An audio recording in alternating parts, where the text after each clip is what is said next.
Hi guys, I hope you're keeping well. Welcome back once again to Useful English with Alex. I'm your teacher and coach in English. In this tutorial, I'm going to talk about clause. Yes, clause. Not Santa Claus, but clause in English grammar. It's going to be easy but very important structure to learn in English. Here's your coffee, Alex. Thanks for the coffee, Alex. I'm going to explain to you what a clause is and the types of clauses. Then, I'm going to give you sample sentences. In this way, you will see how clauses are used in sentences. Can I have more coffee, Alex? Thank you. Sure, I can make you one. Why are we learning clauses?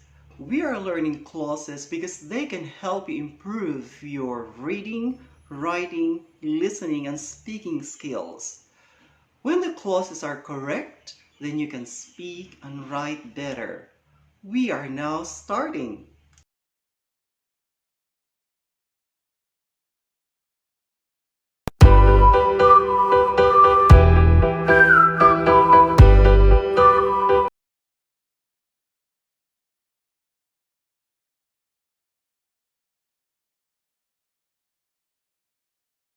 Clause. What is a clause? A clause is a group of words with a subject and a verb. The key words to understand are subject and verb. What is a subject? A subject is a person, place, thing, or an idea that is being talked about in a sentence. What is a verb? For example, is, are, have, has, do, and does. These are examples of verbs. So I repeat, a clause is a group of words with a subject and a verb.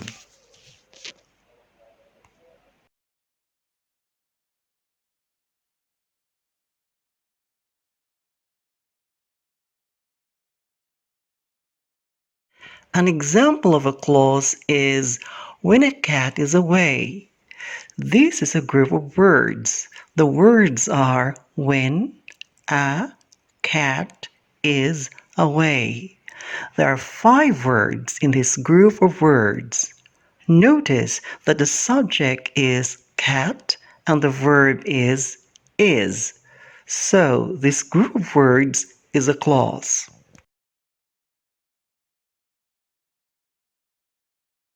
There are 2 types of clauses by structure. When I say structure, it refers to how words are put together in a sentence.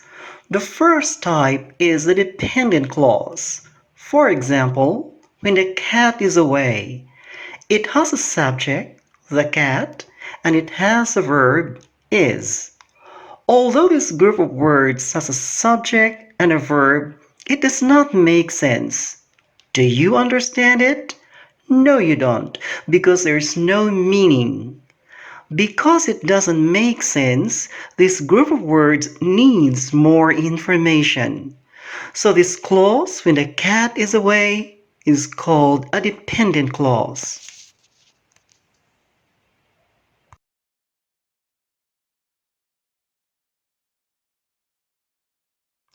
The second type of a clause is the independent clause.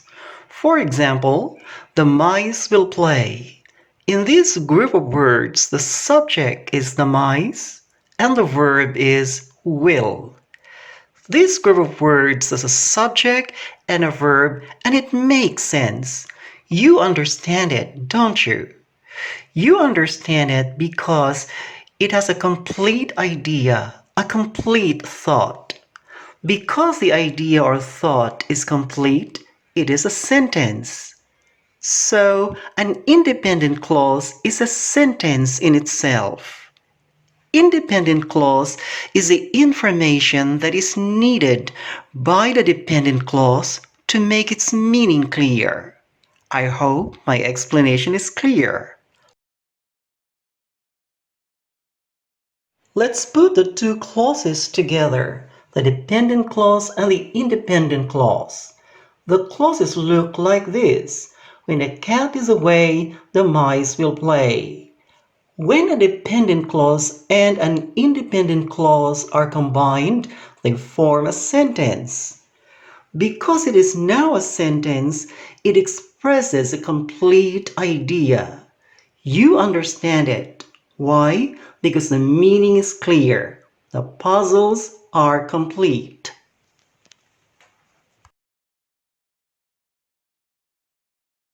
What are the words that signal dependent clauses? The words are when, although, unless, while, since, because, and if. These words are popular or common words that serve as clues for dependent clauses. Have a look.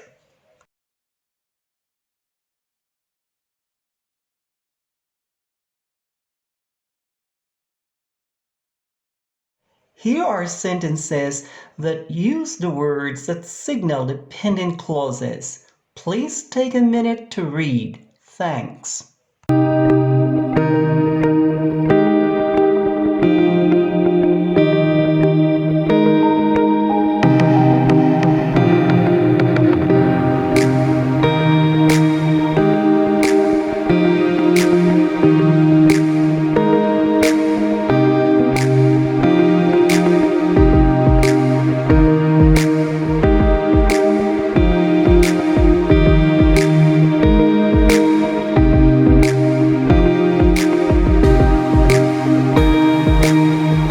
We have come to the end of the lesson.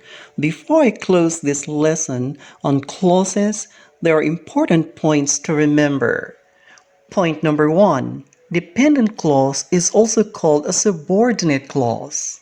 Point number two, independent clause is also called the main clause.